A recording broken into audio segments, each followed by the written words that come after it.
Muy buenos días a todos. Este es el conversatorio sobre el aporte de los modelos organizacionales y las plataformas digitales colaborativas de inteligencia colectiva al campo de los MARCs, de los métodos alternativos o adecuados de prevención o de resolución de conflictos. Este es un encuentro que se está produciendo en todo el mundo.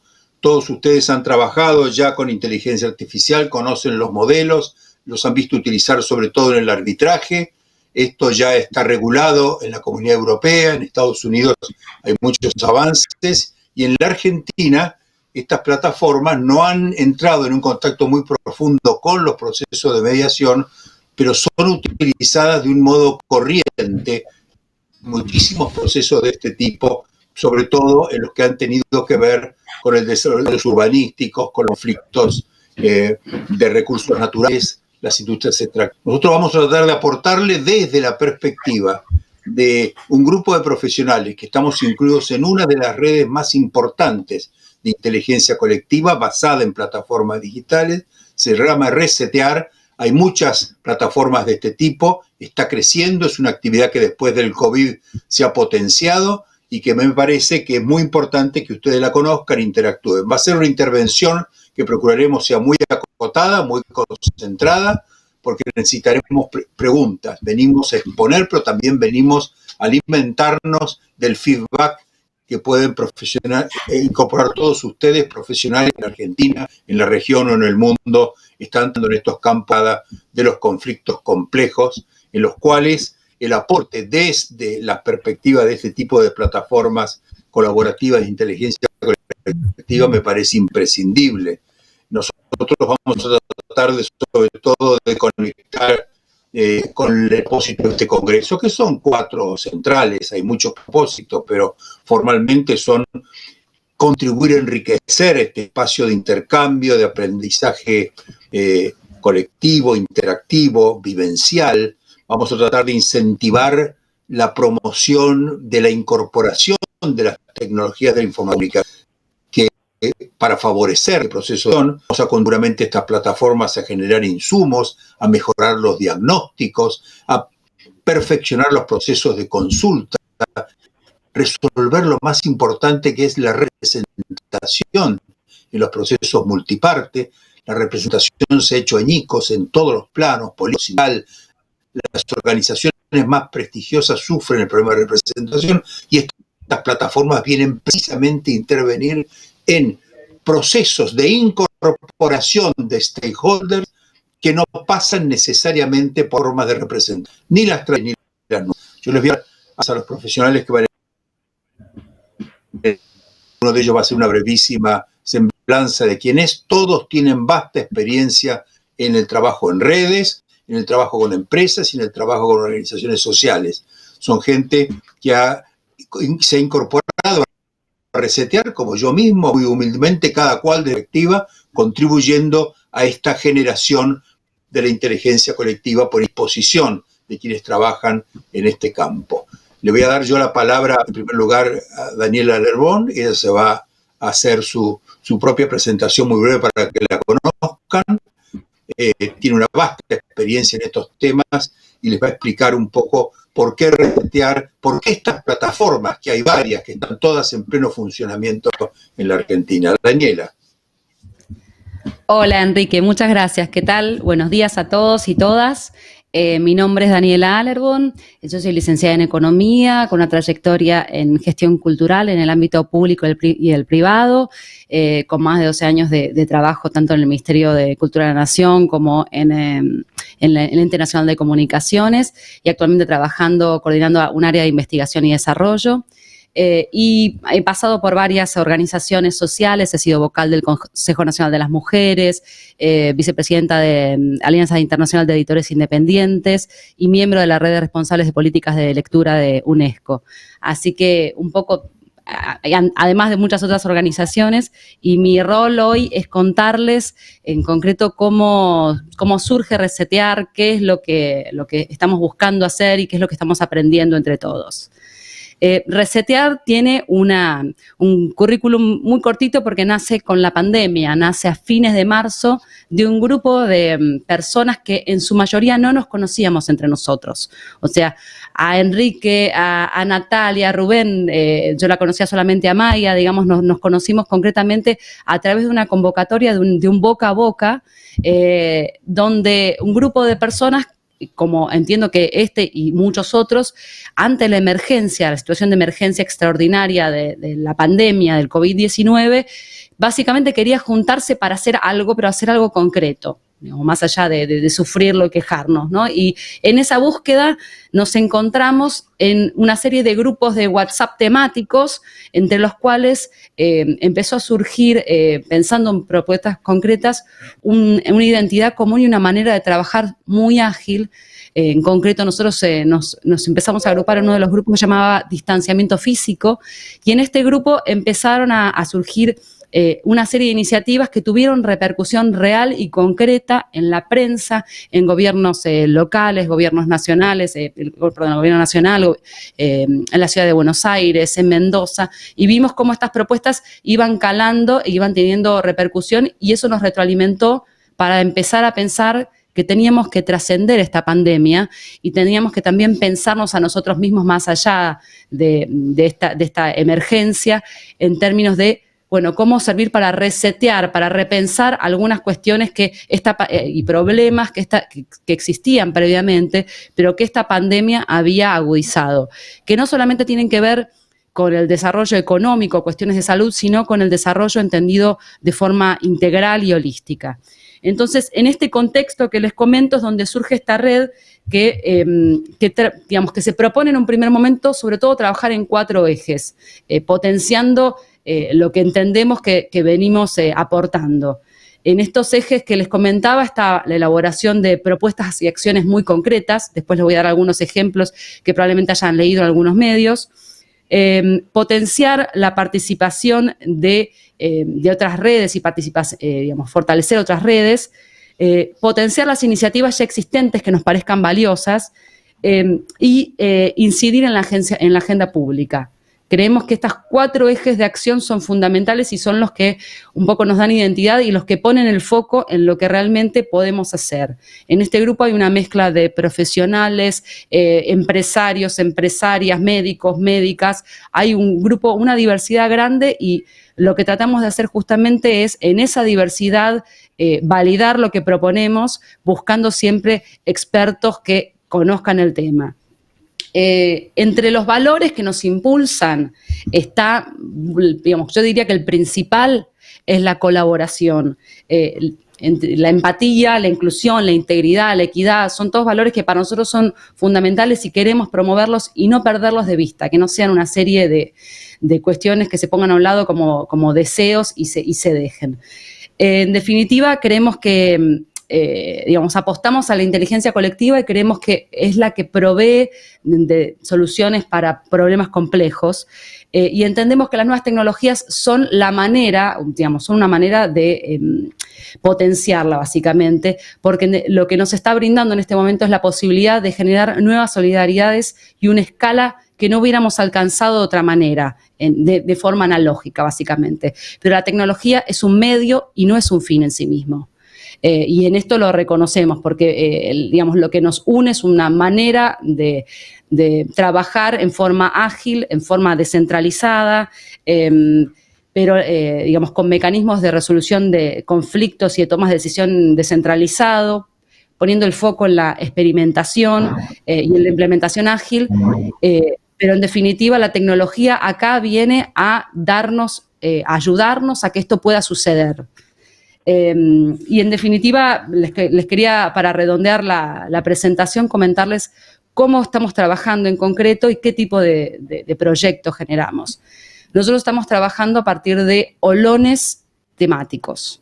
Estos olones son grupos de como máximo 12 personas, entre los cuales se define y se decide un tema, y no tienen jerarquía en relación con otros. Por ejemplo, puede haber un olón de comunicación que sea transversal a todo el grupo y que pueda proponer cómo se debe comunicar algo, cómo se podría comunicar algo, pero no define. El olón es una suerte de fractal, es una estructura que se repite hacia el infinito a sí misma y no genera jerarquías con otras. Por eso nuestro foco está en la descentralización.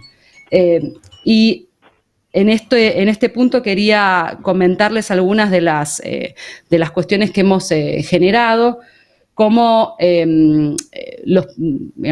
a fines de marzo, la Organización Mundial de la Salud todavía no se recomendaba el uso de tapabocas. Y en este punto nosotros detectamos, teníamos médicos y médicas de esta red que estaban en otros países del mundo y les parecía fundamental y habían entendido lo clave que era el uso de tapabocas. Y en Argentina todavía estábamos discutiendo que esto era un problema en términos del abastecimiento de barbijos. Y nosotros generamos tanto piezas de comunicación como una campaña en las redes, que se llamó Tapaboca Challenge, que llegó, que participaron famosos y demás, donde nos dimos cuenta, porque después tuvimos feedback muy concreto de distintos gobiernos, que digamos a nivel de ciudad y provincial y nacional, que realmente nos dijeron, bueno, esto está por suceder, quédense tranquilos, lo estamos haciendo, y digamos, vimos un impacto concreto de algo que funcionó y que ayudamos a impulsar y que estaba en un terreno empantanado como propuesta. Además de esta propuesta, generamos un protocolo para los bancos, el famoso día que se desbordó el tema con el pago del ANSES. Trabajamos con una red de geriátricos a partir de algunos miembros médicos que hicieron Zooms y capacitación para dueños de geriátricos y armamos un protocolo para ellos para ver cómo poder incluirlos en el sistema de salud. Y entre un par de hitos que también tuvieron, repercusión en los medios, podemos hablar de distintas propuestas de negociación para la deuda que, fueron tan bien recibidas que, el propio gobierno nacional nos pidió los distintos cash flows para ver ese trabajo que hicieron un grupo de economistas bastante heterogéneo. Y actualmente estamos trabajando en repensar la educación a partir de algunas cuestiones que se pusieron en evidencia en la pandemia, como, cambios en el tipo de evaluación, entre otros. Pero un poco la idea era hacer una semblanza corta del grupo y que todas las dudas, inquietudes y demás que tengan del qué, cómo y qué hicimos y cuándo y cómo se generen a partir de las preguntas. Así que le paso la posta a Maya Sher.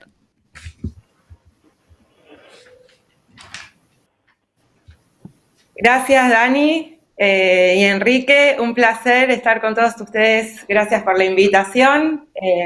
Ahí estuve chateando, soy la que voy a moderar luego el panel de preguntas y respuestas. Ojalá sea bien interactivo. La idea es que aprendamos unos de otros porque venimos acá humildemente a contarles nuestra experiencia, contarles cosas que estamos aprendiendo y pimponear a ver dónde pensamos entre todos que puede ser aplicable al mundo de la mediación y el arbitraje. Mi nombre es Maya Sher, economista con posgrado en psicología social, trabajo en gestión, consultora y en muchos temas de desarrollo organizacional y soy muy curiosa por naturaleza. Ahí están mis papás y podrán dar fe entre los participantes. Les cuento, quería contarles un poco antes de meternos en ejemplos concretos sobre inteligencia colectiva. Inteligencia colectiva, en verdad, es conceptos y vienen de la biología y también después se estudia mucho en sociología y hoy en día está muy asociado con lo que es la cibercultura y las nuevas tecnologías de información. Pero una posible definición que les quería compartir, que la saqué de Wikipedia, que es el ejemplo quizá más resonante de inteligencia colectiva, y después se chequea las fuentes, así que fuimos a las fuentes, pero Pierre Levy define inteligencia colectiva como una forma de inteligencia que surge a partir de la colaboración de diversos individuos, generalmente de una misma especie, pero no exclusivo, en relación a un tópico en particular. Y es una inteligencia que está repartida en todas partes, que se valoriza constantemente, que se coordina en tiempo real y que conduce a una movilización efectiva de las competencias. Algo también a destacar, según Pierre Levy, que es uno de los intelectuales que más ha desarrollado el concepto de inteligencia colectiva en la modernidad y asociado también a la cibercultura, el ideal de la inteligencia colectiva implica valoración técnica, jurídica, económica y humana de esta inteligencia repartida en todas partes. Y ahí un par de conceptos interesantes son, no se remite únicamente a los humanos, estuvo muy estudiado en el origen, estuvo muy asociado a los superorganismos, a estudios que se hicieron sobre, bueno, las colonias de abejas o las colonias de hormigas o un cardumen de peces, se comportan muchas veces como si fueran un superorganismo. Cada individuo de esa colonia recibe información de su entorno, toma pequeñas decisiones y de una forma terminan funcionando como un superorganismo donde siguen avanzando y desarrollándose, pero sin un cerebro central, digamos, que coordine todas esas piezas. Entonces hay ejemplos del campo de la biología que se usan mucho para describir esta metáfora de inteligencia colectiva como es algo más que la suma de los individuos. Y está muy relacionado con la teoría de pensamiento sistémico, teoría de sistemas, donde realmente se ve que emergen propiedades que van más allá de los individuos. Y algo piola que nosotros estuvimos investigando es que la inteligencia colectiva es más fácil de potenciar y mejorar que la inteligencia individual. Y que la inteligencia colectiva realmente permite encontrar las ideas, permite identificar buenas ideas o las sugerencias doradas donde sea que éstas estén, sin importar la escala jerárquica de un individuo en una estructura organizacional o en la sociedad. Entonces, hay mecanismos que te permiten identificar dónde están las buenas ideas, las buenas propuestas. Hay mecanismos que te permiten compartir información, porque al uno transmitir y compartir información y conocimientos, uno va retroalimentando el sistema y haciendo que el sistema y que del sistema de algún lugar salgan buenas ideas y se puedan coordinar la ejecución. La inteligencia colectiva también ayuda y es algo que lo relaciono mucho con lo que estuve aprendiendo ayer mucho de los paneles del Congreso. La inteligencia colectiva ayuda a minimizar las dinámicas de pensamiento de grupo y también los problemas, los sesgos cognitivos que pueden aparecer mucho cuando se arman dinámicas de pensamiento de grupo, y ayer, por lo que entendí, ustedes trabajan en ese ámbito, así que estoy entusiasmada para escucharlos. Es un nuevo espacio y está muy asociado a las nuevas tecnologías, porque las nuevas tecnologías permiten ese éter o ese ambiente donde hoy la conexión de los humanos es más posible, estamos hiperconectados, más del 60% de la humanidad está conectada a Internet. Las tecnologías de información nos permiten crear conocimientos, no somos solo consumidores de conocimientos, somos productores. Entonces aparece este concepto de los prosumidores, productores y consumidores. Cuando damos una valoración, un rating a un producto en Amazon o en Facebook, estamos creando contenido que le sirve al resto de la comunidad.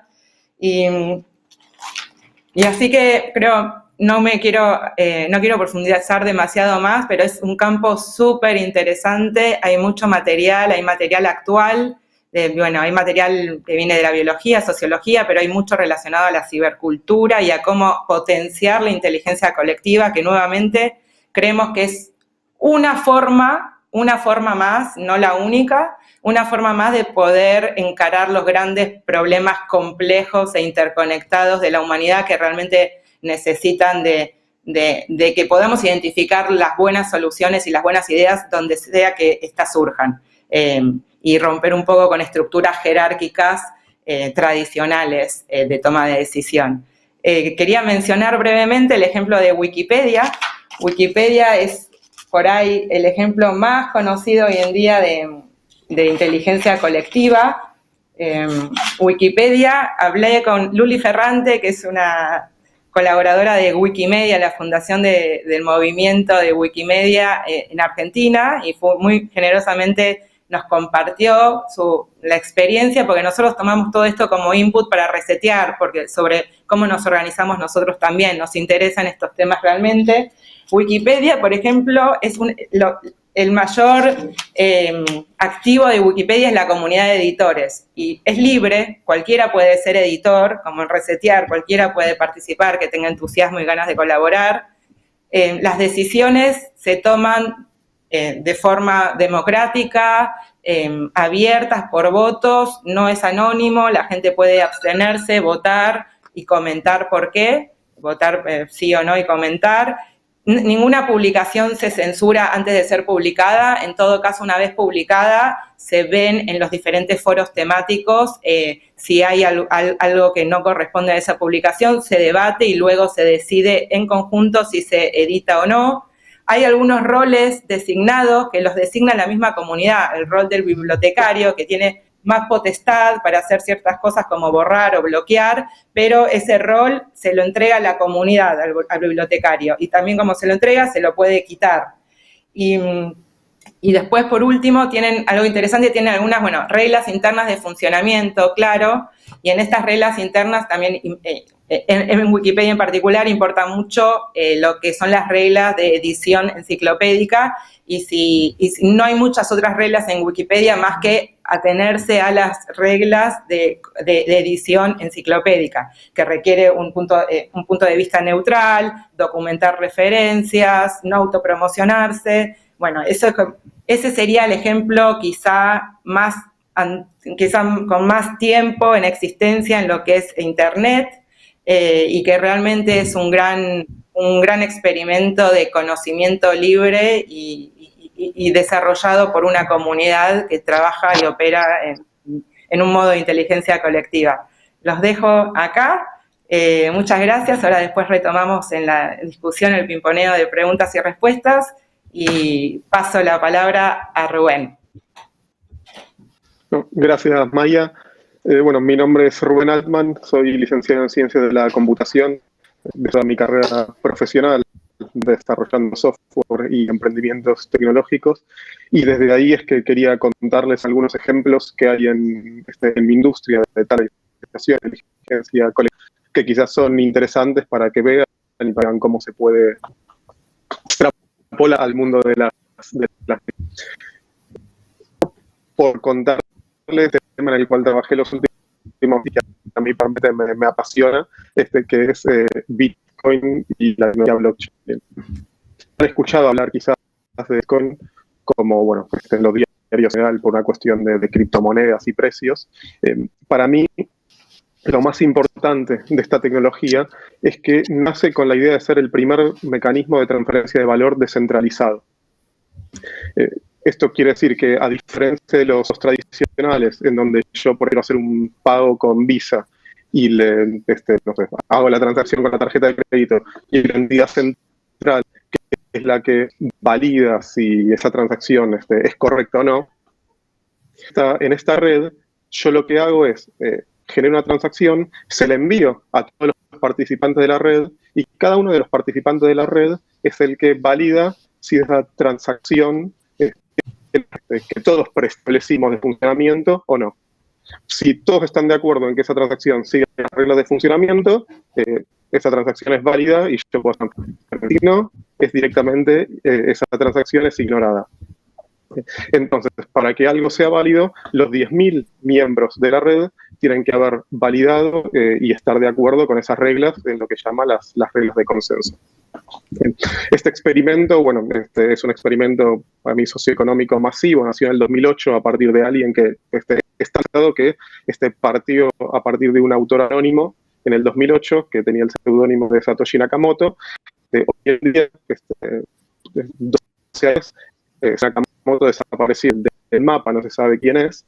El experimento ha sido tomado por al menos 10.000 computadoras que hay alrededor del mundo validando estas reglas, por una comunidad de más de 1.000 desarrolladores que mantienen lo que es y validando reglas, y por una moneda que tiene un valor de unos 250 billones de dólares. Se generó una comunidad inmensa a partir de esa idea de generar más descentralizada. Obviamente con la descentralización también durante la vida de esto se vieron desafíos, ¿no? Como por ejemplo, cómo es la gobernanza, cómo se van modificando estas reglas en las cuales los 10.000 participantes tienen que estar de acuerdo. Y bueno, justamente en esta red, para que puedan cambiarse las reglas, lo que pasar es que esos 10.000 o participantes que validan las reglas, si quieren modificar una regla, todos tienen que actualizar el software que tienen corriendo validando las reglas para que se tomen decisiones. A partir de ese experimento se avanzó un poco con la misma tecnología suya, que se llama blockchain, para facilitar los acuerdos y los mecanismos para facilitar el voto. ¿Por qué? Porque se empezó a presentar no solo estas criptomonedas subyacentes y estas reglas, sino que se empezó a permitir cualquier tipo de activo. Un posible activo son, por ejemplo, las acciones de una empresa. Entonces, mediante esta misma tecnología, se empezaron a representar sociedades y propiedad de sociedades. Con esa representación digital en blockchain de representación de sociedades, también se va a permitir votar sobre distintas decisiones que tienen que tomar esas sociedades. Y esas sociedades ya, por el alcance de la tecnología, tienen un alcance y una escalabilidad mucho mayor a otros sistemas actuales. Entonces, algunas sociedades, ejemplos que se forman, sociedades de inversión, entonces un montón de los inversores de sociedad de inversión se puede decidir hacia dónde, en dónde invertir la plata. Se desarrolló un conjunto de plataformas de lo que se llama finanzas descentralizadas, plataformas préstamos, leverage, donde los parámetros de funcionamiento vuelven mediante estos mismos sistemas de voto. Este mismo concepto se extrapola a otros campos, como por ejemplo se empezaron plataformas que tienen que ver con cortes o sistemas de jurados o de arbitraje de decisiones descentralizados. Entonces, sistemas en donde se plantea que cualquiera puede participar como jurado en el caso de aparición de un conflicto. Si yo tengo un conflicto, puedo someterlo a decisión por un jurado descentralizado. Ese jurado descentralizado va a ser elegido mediante distintos mismos, en el cual si yo quiero participar como jurado, tengo que ser propietario de activos que demuestran que yo voy a ser honesto participando, y eso permite inmediatamente que disputas, que no sé, que por ejemplo, con alguien trabajando en otra parte del mundo, puedan ser resueltas por un jurado formado por 5 personas distribuidas en todo el planeta, pero que son expertas en la materia y en el cual estamos trabajando. Y toda esta tecnología también abre no solo estos mecanismos a nuevos sistemas de votación, resolución de conflictos, y áreas en las cuales, no sé, quizás uno no pensaría que pueden aplicarse estas tecnologías, sino que también dan lugar a otros experimentos con respecto a nuevos sistemas de votación, como por ejemplo lo que se llama voto cuadrático. Están usando votación en blockchain con sistemas no tradicionales, en donde uno, por ejemplo, intenta representar no solamente que uno vota a favor o en contra de algo, sino con cuánta intensidad vota sobre determinados temas. La idea es la siguiente: supónganse que yo tengo una cantidad de... yo puedo emitir un favor de algo y eso tiene un costo de $1. Ahora, yo también, como quiero votar intensamente sobre eso, puedo querer emitir 2 votos a favor de esa medida, pero eso va a tener para mí un costo de $4. Si quiero emitir votos, va a tener un costo de pesos. Y así sucesivamente. Entonces, yo por cada ciclo de votación voy a tener un total, digamos, de $100 para distribuir para poder emitir los votos. Bueno, yo, depende con qué relevancia tenga para mí cada tema, ¿no? Voy a poder asignar votos a cada votación. ese mecanismo, bueno, obviamente surgió en blockchain quizás por la facilidad de implementación, flexibilidad que tiene la tecnología, pero ya se usó en casos reales. El ejemplo que se cita habitualmente en la Cámara de Legisladores de Colorado del 2019, ¿no?, como mecanismo de voto. Así que bueno, muchas gracias. Le cedo la palabra a Nati, que va a seguir con otros ejemplos. Bueno, buenos días a todos. Yo soy Natalia Kuznir. Mi formación es en antropología, tengo después estudios realizados en temas de psicología, liderazgo, calidad, entre otros, y trabajo acompañando y apoyando a organizaciones tanto del área de gobierno como en comunidades, como en empresas, a organizarse y generar mecanismos de trabajo justamente que fortalezcan estos temas vinculados con la colaboración, la comunicación, la transparencia, etcétera. Voy a volver sobre algunas cuestiones más macro, tal vez de lo que veníamos hablando en relación a las ideas de colaboración y de inteligencia colectiva. Quiero definir algunas cuestiones que consideramos que son clave o tal vez que son condiciones de posibilidad para poder implementar mecanismos de este tipo en distintas organizaciones, y tienen que ver fundamentalmente y en primera medida con la existencia de un interés común o un propósito compartido que tiene que haber para que todo esto sea posible y pueda funcionar. Otra de las premisas importantes en las que se basan este tipo de modelos es la idea de que no se buscan soluciones perfectas. Lo que buscamos siempre son soluciones posibles, que puedan funcionar, que se puedan poner en marcha. Este tipo de modelos además tiene la ventaja de que se adapta y es perfectamente utilizable en los entornos y contextos en los que vivimos actualmente. Hace mucho que se viene hablando acerca de los entornos o contextos definidos como VUCA o VICA, de acuerdo a las siglas en castellano o en inglés, pero que se refieren a la volatilidad, a la incertidumbre, a la complejidad y a la ambigüedad. Ahora también se habla de sistemas caóticos, y esto se refiere a la combinación de las características del caos y el orden que conviven en el mundo en el que vivimos. Hace tiempo que somos muchos los que venimos hablando de esto y tratando de predicar. Hoy creo que ya no hay más prédica necesaria porque de alguna manera la pandemia vino a dejarnos en claro muchas de estas cosas y a nadie le cabe duda ya, creo, de que este es el entorno y el contexto en el que vivimos y tenemos que resolver y lidiar los conflictos en la actualidad. No hay un modelo único de gestión de la colaboración y la inteligencia colectiva, y de hecho Rubén hizo un repaso de distintos y diferentes mecanismos y modelos. Lo que sí tienen en común cualquiera de ellos es que proponen formas disruptivas de organización y de resolución de conflictos.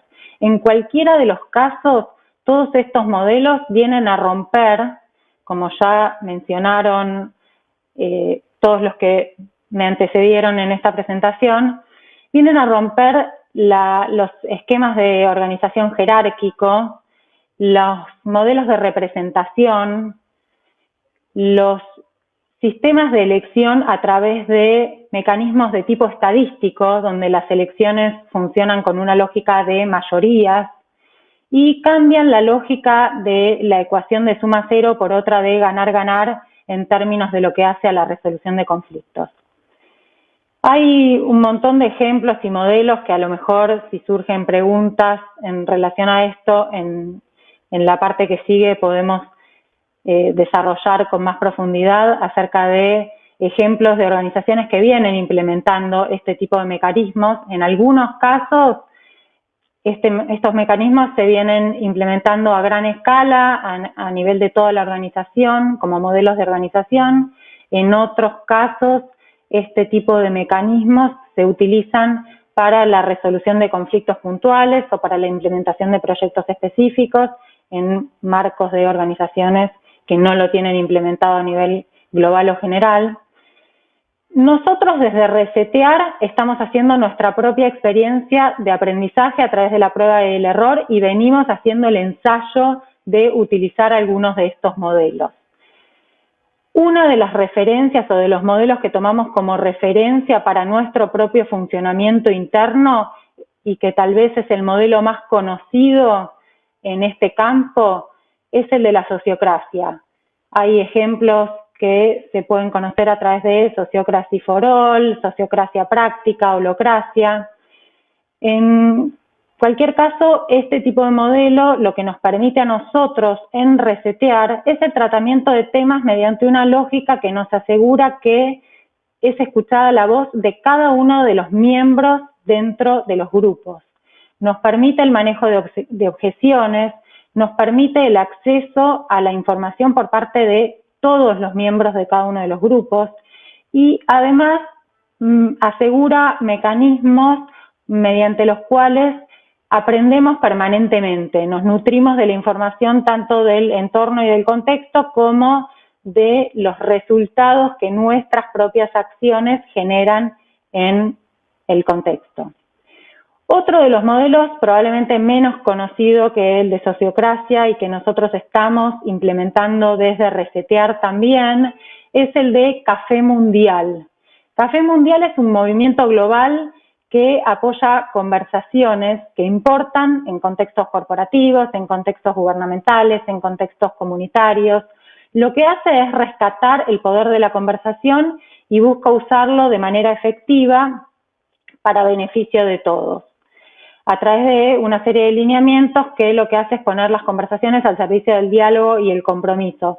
Tal vez a diferencia de las cuestiones vinculadas al modelo de la sociocracia, el Café Mundial, además de servir para tratar temas internamente, lo que permite es lo que algunos autores que trabajan sobre esto mencionan como la idea de la polinización, es decir, esta idea de poder llevar ideas de unos espacios a otros, de unos grupos a otros, para beneficio de todos, siempre.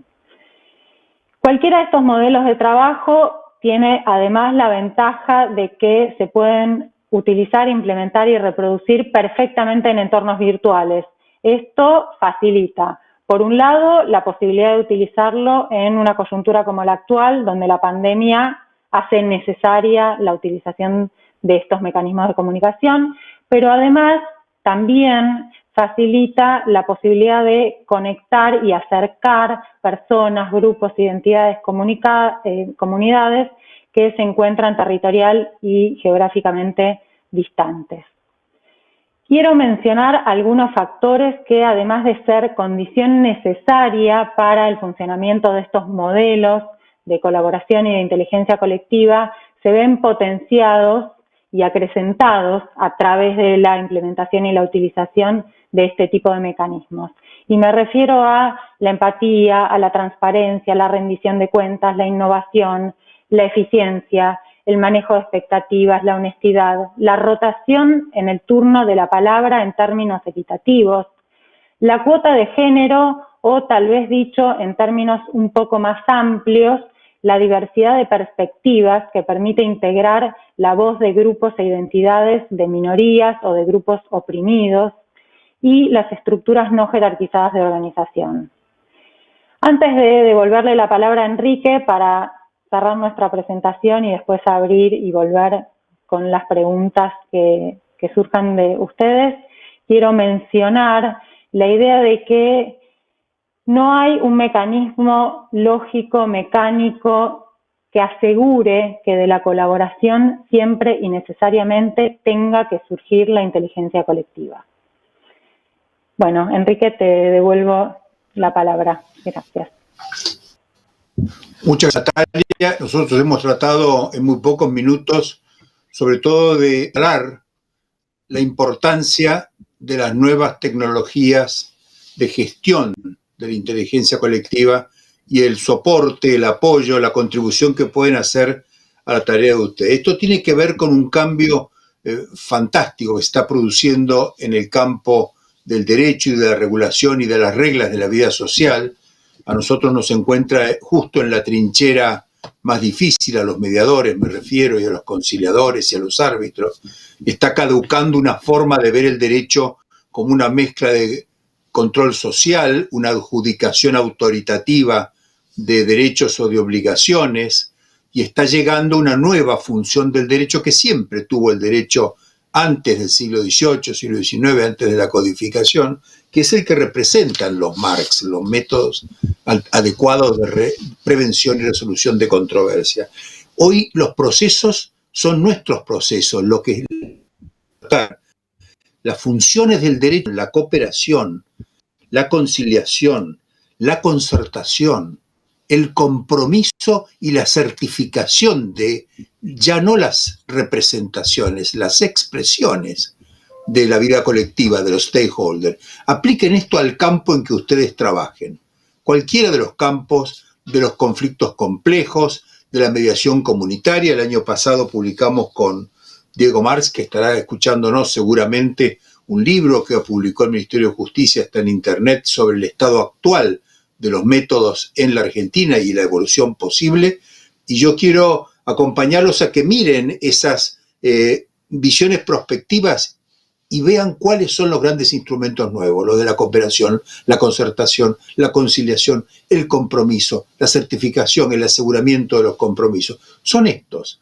La inteligencia colectiva ha encontrado en las nuevas tecnologías una forma de expresarse. Siempre existió. Desde hace muchísimos años, de los años 40, hay ejemplos de utilización, a veces diría un tanto abusiva, ¿no es cierto?, por analogía de sistemas que no estaban preparados para eso. Pero hay una preparación hoy de las tecnologías para esto. Es un punto de encuentro. Estamos realmente en una de las partes más productivas en que el derecho reforma y modifica su visión de la sociedad y conecta con la sociedad. Ustedes van a ver el derecho tradicional el día 4 de agosto, cuando terminen las ferias, operando.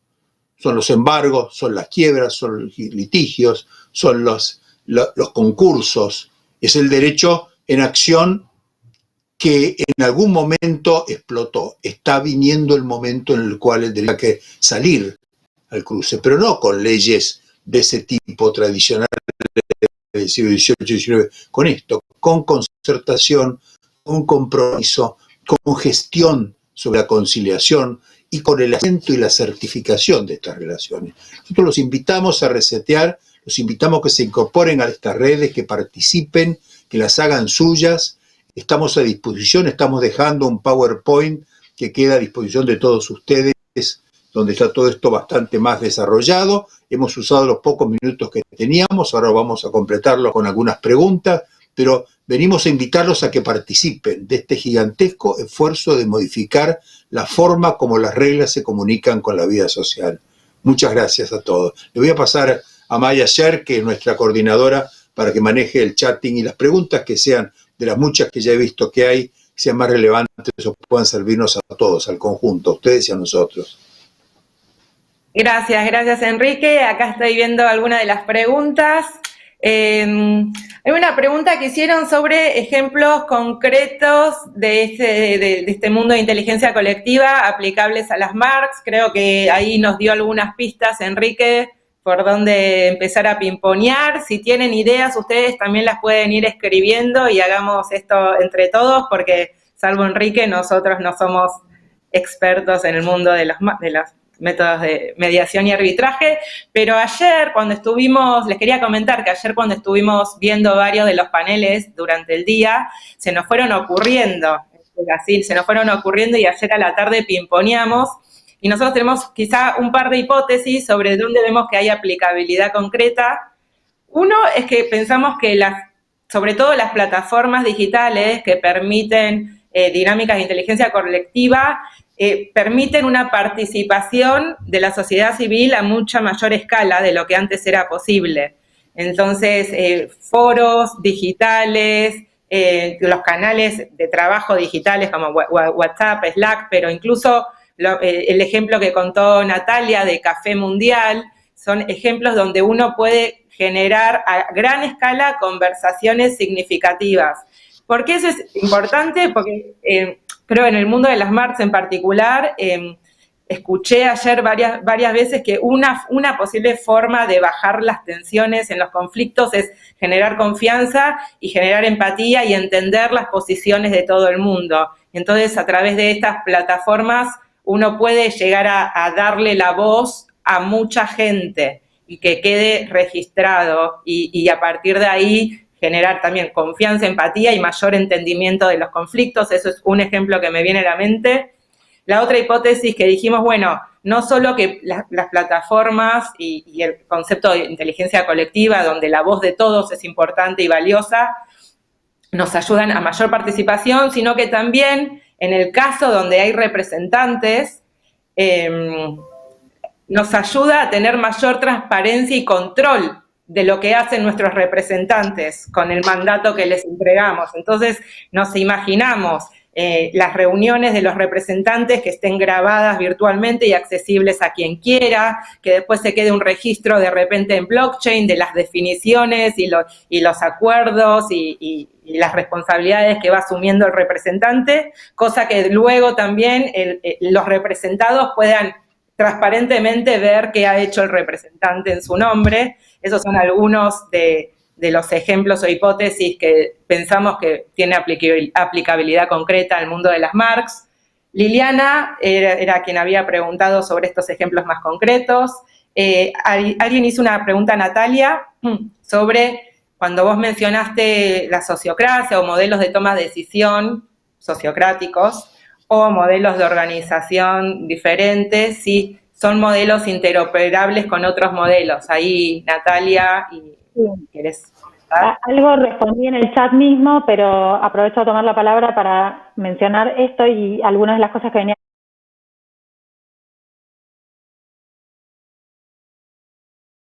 interoperables y conviven necesariamente. Yo justamente en la presentación mencionaba que en algunos casos hay organizaciones que utilizan estos modelos a escala y que se organizan con esta lógica a nivel de la estructura completa.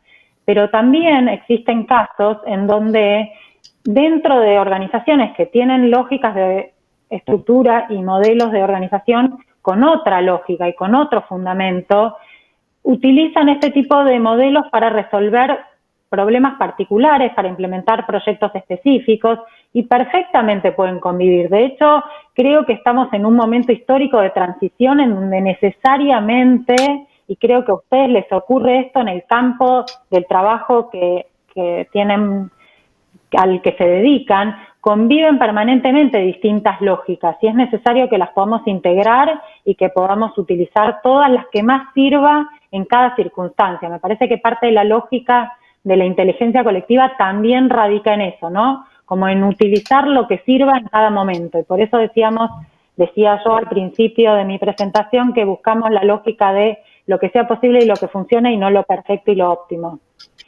Otra de las cosas que me parecía interesante mencionar es la idea de laboratorio de todos estos experimentos que funcionan muchas veces en las escuelas. Las aulas de los chicos son muchas veces lugares en donde todo esto se pone en práctica sin mucha pedagogía ni didáctica detrás, es decir, sin grandes expertos que sepan del tema. Sin embargo, los maestros se ven todos los días en la necesidad de resolver y mediar en conflictos que ocurren en las aulas y utilizan, sin conocerlos tal vez formalmente, muchas cosas de estos modelos. Me parece que hay mucho que ir a aprender ahí y por otro lado mucho que ir a probar y experimentar, ¿no? En esos lugares en donde tal vez hay menos en juego para perder en términos de lo que se juega en corporaciones y en otros niveles de estructura de organización. Gracias, Nati. Le voy a hacer una pregunta a Enrique, porque es más relacionada con el derecho. Si la inteligencia colectiva deja de lado la aplicación del derecho, de alguna forma, que es la base de la sociedad, preguntan por acá. Yo creería que no, pero bueno, Enrique, si la inteligencia colectiva es un fenómeno que lo que tenemos que aprender es a pensar colectivamente, optimiza la razón en el derecho. No es la razón mecánica, la razón de los códigos, de las constituciones, es la razón dinámica, es la razón colectiva, es la razón de todo. La democracia intentó resolver esto con la democracia representativa, la representación. Entonces, los diputados, los senadores, los gobernadores, los concejales. Entonces, eso vivimos un cambio fundamental, la democracia de la comunidad, en la cual el gran problema no es la corrupción, ni la falta de transparencia, ni la representación, el gran problema es la simplificación. Es decir, la democracia simplifica, ellos y nosotros, todo o nada, ganadores y perdedores, 2 tercios, 3 tercios, ¿se dan cuenta? Entonces, este problema de simplificación lleva a que la democracia quede como jibarizada, no tiene respuestas a la mayor parte de los problemas. Lo acabamos de haber visto con el gigantesco shock de la pandemia. Bueno, los mecanismos de gestión de la inteligencia permiten superar muchísimos de estos problemas y mejorar la democracia. Yo creo que la forma del derecho que viene es la forma de los Marx. Hay una pregunta allí que varias veces apareció en el chat. ¿Cómo se mete esto en el ordenamiento jurídico? Bueno, miren el website, por ejemplo, los websites múltiples de la Unión Europea. Están avanzando las regulaciones en todos los países y a nivel de la Unión Europea. En Estados Unidos, desde hace por lo menos 20 años, los Law Journals, las revistas, tienen números especiales dedicados a esto. El derecho está tratando de digerir esto. En la Argentina estamos en la edad de piedra porque estamos atrasados en esto. Pero lo que nos traen estos métodos es la posibilidad de incorporar este modo de pensar, esta perspectiva, como se dijo varias veces, al derecho, y en consecuencia poder hacernos cargos de los problemas propios de la complejidad. La democracia argentina tiene un problema para lidiar y hacerse cargo de los problemas de la complejidad. Estos métodos, y en su encuentro con los Marx, no están en el aire estos métodos, funcionan si encarnan en ustedes, los que están precisamente operando en esta trinchera donde la sangre llega al río. Y allí, me parece, es donde la democracia se enriquece, se profundiza, se proyecta hacia el futuro, porque puede resolver los problemas complejos, porque puede evitar simplificaciones, porque gana en fluidez, en comodidad, en posibilidades de hacerse cargo de la complejidad. El dato clave es la complejidad. Las normas, los jueces, los peritos, los escribanos, los honorarios, las caducidades, todo lo que van a ver el 4 y que está terrorizada a la sociedad, es la parte del derecho que no funciona. Cuando se la quiere aplicar a la complejidad, no funciona. Y me parece que es allí donde entramos los que estamos trabajando hace mucho tiempo en los métodos adecuados de resolución y prevención, sobre todo, de controversia.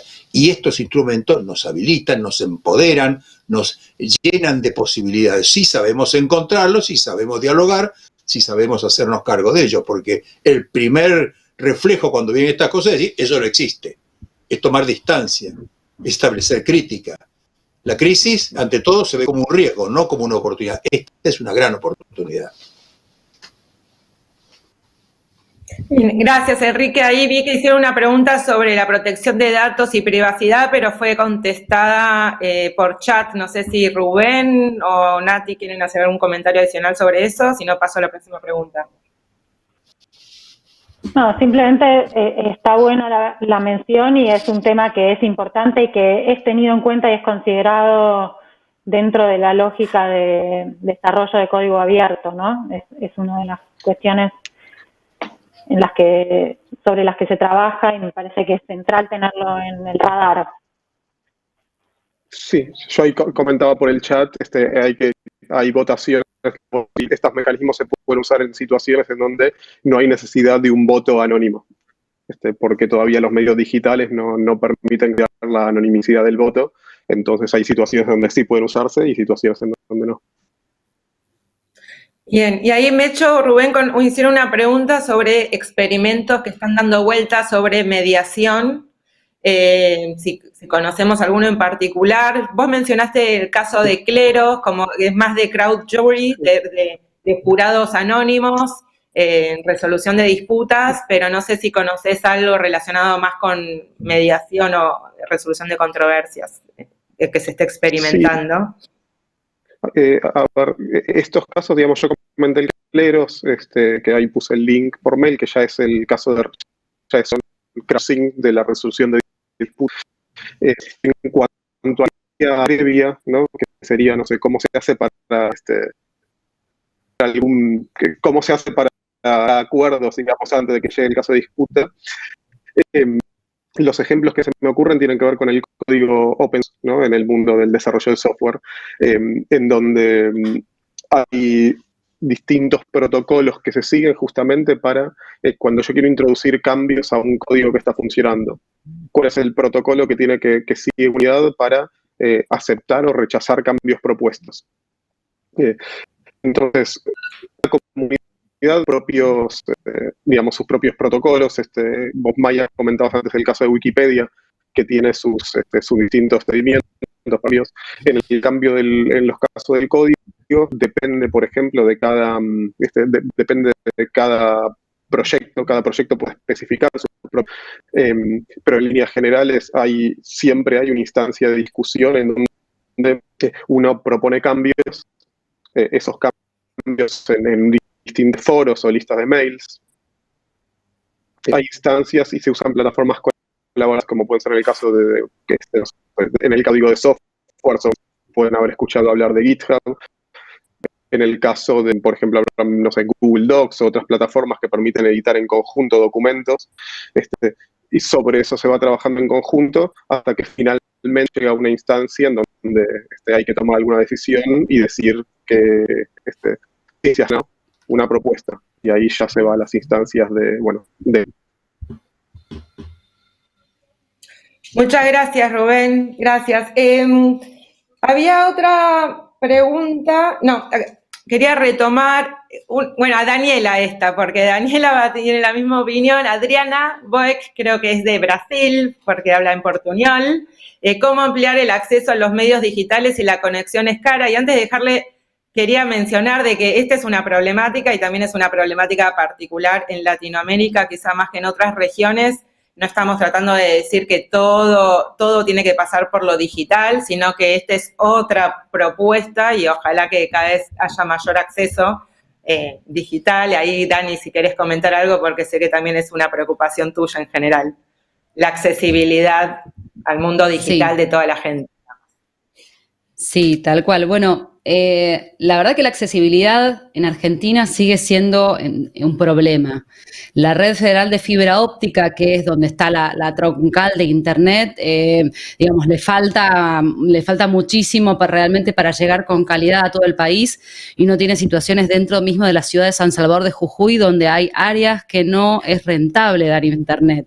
Entonces uno tiene situaciones incluso de capitales de provincia con áreas de baja conectividad, ¿no? Y desde hace varios años, yo creo que ya desde la década del 90 existe un fondo de servicio universal en Argentina para tratar de suplementar y digamos, donde va el 1% de los impuestos de los celulares, va a ese fondo justamente para implementar políticas de este estilo. Digamos, cuando pasé por el Ente Nacional de Comunicaciones las conocí un poquito más en detalle y son complejas y muchas están justamente en manos de cooperativas para mejorar la conectividad. Y a mí me tocó en concreto interactuar con pueblos originarios y justamente chequear que la conectividad es un problema. Y en ese sentido, o sea, de pronto de un líder de un pueblo originario, digamos, tenía que esperar que estuviera en algún lugar con conexión para llamar, con lo cual siempre traemos al grupo, bueno, sí, pero con limitaciones, ¿no? Sí, pero teniendo en cuenta que la conectividad de esta cantidad de megas existe en AMBA, no existe en el resto del país. Dicho esto, no quiere decir que lo digital y las plataformas puedan ser una manera de integrarse y una manera de tener, digamos, de tener mayor acceso y de escalar.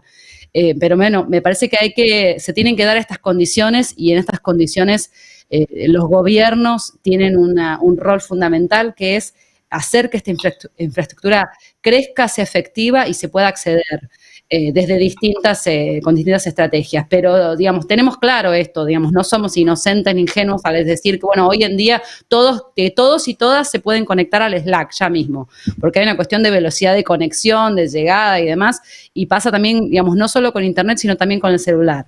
Así que la verdad que digamos, es una preocupación del grupo, por lo cual estamos muy conscientes de esto, pero no por eso vamos a dejar de impulsar que esta pueda ser una alternativa y que pueda hibridarse de alguna manera con situaciones analógicas, digamos, encontrarle la vuelta. Pero no venimos a proponer y estamos aprendiendo, digamos, junto con ustedes, que esta es la única manera de hacerlo, sino que es una de las tantas que nos puede ayudar. Gracias, Dani. Ya empezamos un poco a cerrar. Si hay alguna última pregunta, quería hacer un par de comentarios. La inteligencia colectiva también plantea una forma de toma de decisión y de construcción colectiva que es diferente de la tradicional, que escapa al modelo jerárquico piramidal, y eso es lo que nos convoca y nos entusiasma muchísimo porque vivimos en carne propia algunas de esas dinámicas en abril y mayo, y sentimos que hay un gran potencial hacia adelante, y en cualquier foro y campo disciplinario donde nos inviten a compartir nuestra modesta experiencia y experimentación hasta el momento, lo haremos entusiasmados. También invitamos que a todos los que les interesa, que nos escriban o que se autoorganicen, o si quieren organizar con nosotros, con la red.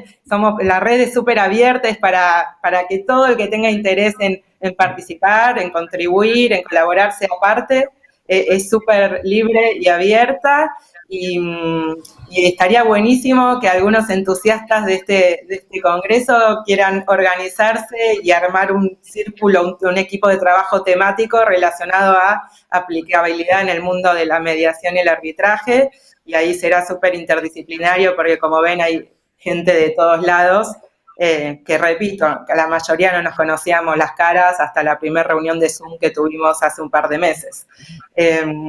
Por último, muchas de las técnicas que ya utilizan ustedes, como pensamiento, por ahí facilitación gráfica, generación de diálogos valiosos que escuchamos ayer, todas estas herramientas que ya existen en el mundo analógico, offline, se pueden llevar al mundo digital y permitir como una mayor escala y un trabajo asincrónico, y creo que ahí también está el potencial. Hablábamos ayer con una miembro de la red, Tamara, que por ahí nos está escuchando, que es facilitadora gráfica y usa mucho el pensamiento visual para, no sé, para mediar un divorcio, nos contaba el ejemplo. Y lo hacía en una planilla con post-it, donde el ex esposo y la ex esposa se tenían que poner de acuerdo. Y decía, es mucho más fácil ponerse de acuerdo porque nadie se pelea con un dibujo. Entonces, esto llevado al mundo virtual, llevado a las aplicaciones colaborativas gráficas como Mural, Miro, etcétera, sería un experimento que podrían probar en el mundo de la mediación y el arbitraje. Es todo muy experimental. Quería, Enrique, una palabra final de cierre, y a todos súper invitados a que nos escriban mail, a resetear, ya lo pasé por el chat, pero por las dudas, resetear.contacto. Correlo, May, correlo que... Ahí, para otro lado. Pero bueno, resetear.contacto, nos escriben ahí, y Enrique, si querés, cerremos, ya que quedan 2 minutos para cumplir con el horario.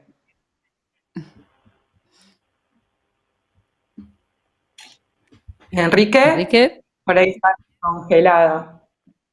¿Quedó congelado, Enrique?